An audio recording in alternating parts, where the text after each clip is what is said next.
열린교회 성도 여러분 안녕하세요. 1월 21일 매일 성경 묵상 함께 하겠습니다. 오늘 묵상할 말씀은 여호수아 13장 15절에서 33절의 말씀입니다. 함께 읽겠습니다.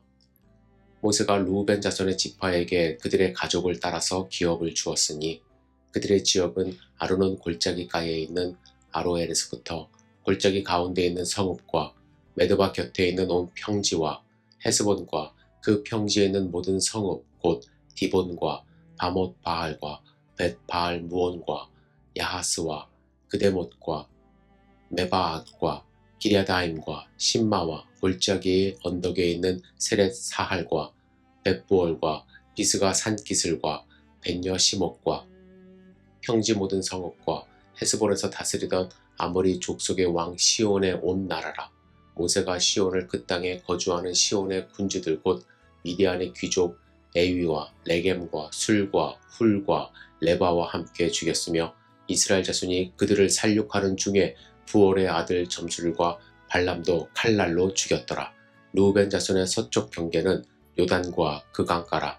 이상은 르우벤 자손의 기업으로 그 가족대로 받은 성읍들과 주변 마을들이니라.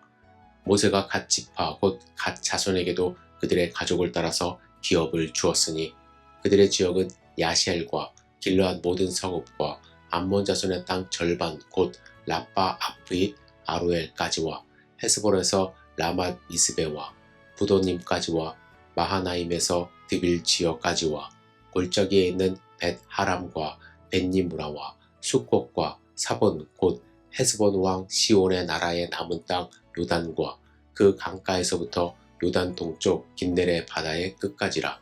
이는 갓 자손의 기업으로 그들의 가족대로 받은 성읍들과 주변 마을들이니라.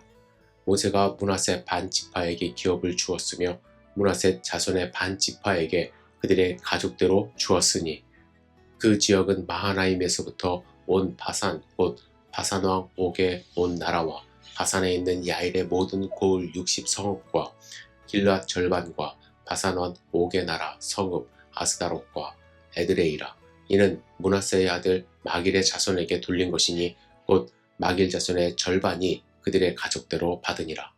요단 동쪽 여리고 맞은편 모압 평지에서 모세가 분배한 기업이 이러하여도 오직 레위 지파에게는 모세가 기업을 주지 아니하였으니 이는 그들에게 말씀하신 것과 같이 이스라엘의 하나님 여호와께서 그들의 기업이 되심이었더라. 아멘. 오늘 우리가 읽은 13장은 요단강 동편 땅은 모세 시절에 르우벤 지파와 갓 지파 그리고 므낫세 반 지파가 차지한다는 내용의 말씀입니다. 원래 이 땅은 이스라엘에게 주신 땅은 아니었습니다. 그런데 모세가 가나안 땅으로 진군하기 위하여 동쪽 땅에 거주하던 가나안 지파의 땅을 지나가야 했습니다. 이곳에는 에돔, 암몬과 모압 그리고 아모리 족속이 살고 있었습니다. 그런데 하나님은 에돔과 암몬, 모압과는 싸우지 말라고 하셨어요. 왜냐하면 그들과는 친족 관계가 있었기 때문이죠. 에돔은 에서의 후예이고 암몬과 모압은 아브라함의 조카 롯의 후예들입니다. 모세는 먼저 이들에게 편지를 보내서 우리가 이곳을 지나가게 해달라고 부탁을 했습니다.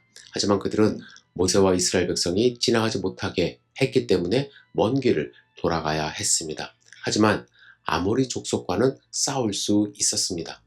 모세가 아모리 족속의 시온과 바산에 편지를 보내서 그냥 지나갈 수 있게만 해달라고 했지만 그들은 그 요청을 거절했습니다.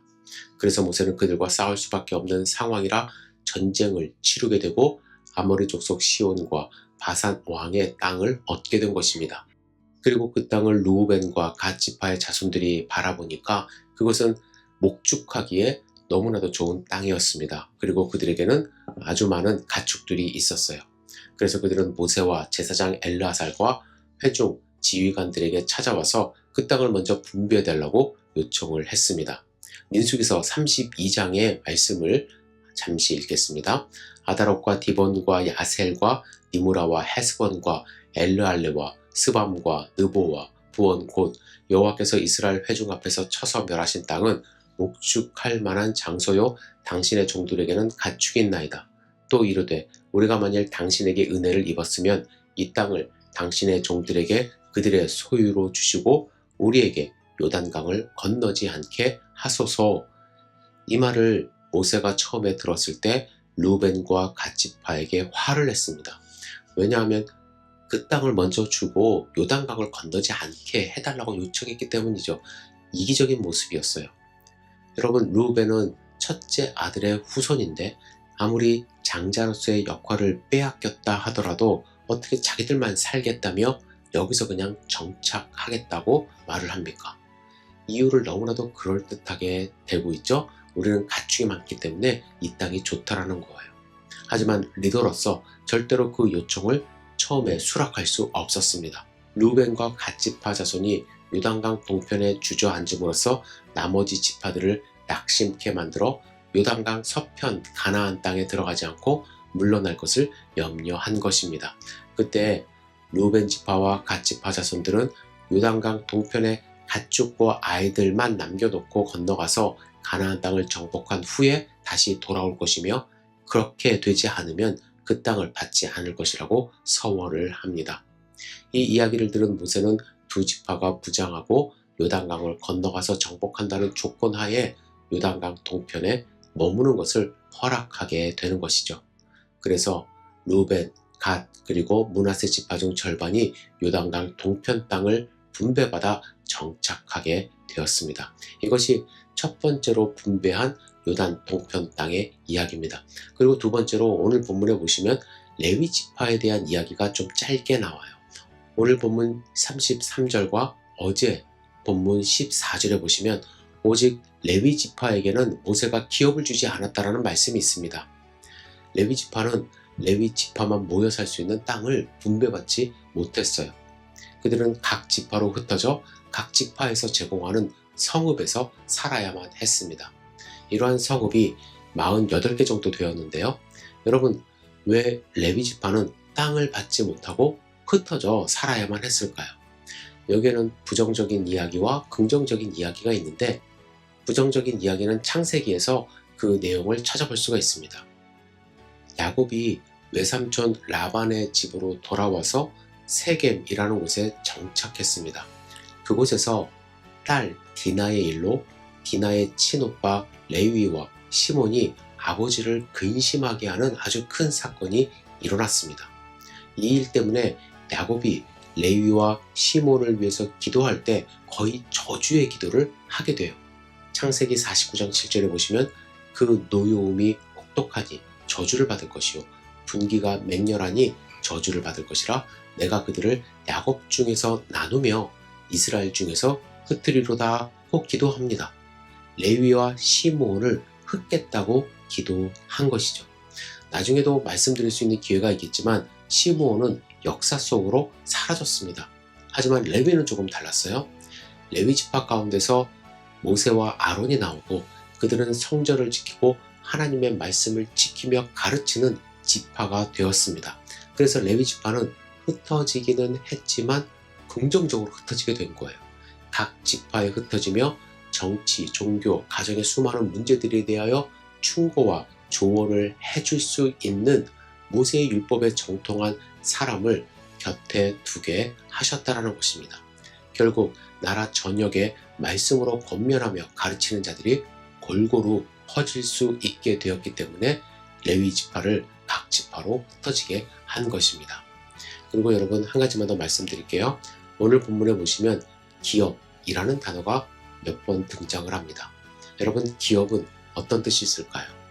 구약에서의 기업은 하나님이 그들에게 선물로 주신 것이라는 그러한 개념이 있습니다. 그리고 궁극적으로 모든 것이 하나님의 것이기 때문에 이를 받은 자들은 청지기로서 소유의 개념이 아니라 잘 보존하여 후손에 넘겨야 할 유산으로 생각한 것이 바로 이 기업입니다.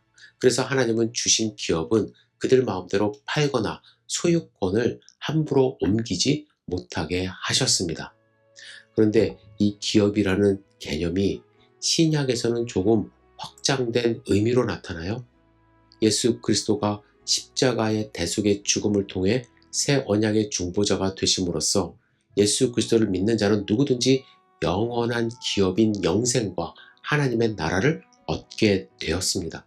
따라서 성도는 하나님의 아들 예수를 믿음으로써 하나님의 자녀가 되었고 예수 그리스도와 함께 그분의 기업을 얻는 상속자가 된 것입니다. 우리 모두는 하나님의 나라를 기업으로 받았어요. 그리고 이 기업을 받은 자들은 이 기업을 후손에 이어줄 책임도 있다라는 것을 여러분들 기억해야만 합니다. 그것이 내 거로 소유의 개념으로 끝나서는 안 돼요. 이것을 전파해야 합니다. 하나님의 것이기 때문에 다른 사람도 이 기업을 나누어 가질 수 있도록 우리는 복음을 전파해야 한다라는 거예요. 따라서 우리는 우리의 믿음을 책임감 있게 전수함으로써 우리의 자녀들, 우리의 이웃들이 하나님의 기업을 이을 후사가 될 수 있도록 함께 노력을 해야 한다는 것이 이 기업의 참된 의미가 있다라고 저는 생각을 합니다. 여러분, 기업을 받은 자로서 오늘 어떻게 하나님의 말씀에 순종하며 복음을 전파하며 사실 것인지 스스로 돌아보시고 하나님의 말씀에 순종하는 삶 사시기를 주님의 이름으로 축복합니다. 기도하겠습니다. 좋으신 아버지 하나님, 오늘 하루의 삶을 온전히 주님께 의지하며 드립니다. 우리가 받은 하나님의 기업, 우리 소중하게 여길 수 있도록 인도하여 주시고 책임감 있게 그 기업을 전수하는 삶을 살아갈 수 있도록 축복하여 주시옵소서. 주님이 우리와 함께 하심으로 하루하루 승리하는 삶 살기를 간절히 기도합니다. 예수님의 이름으로 기도드렸사옵나이다. 아멘.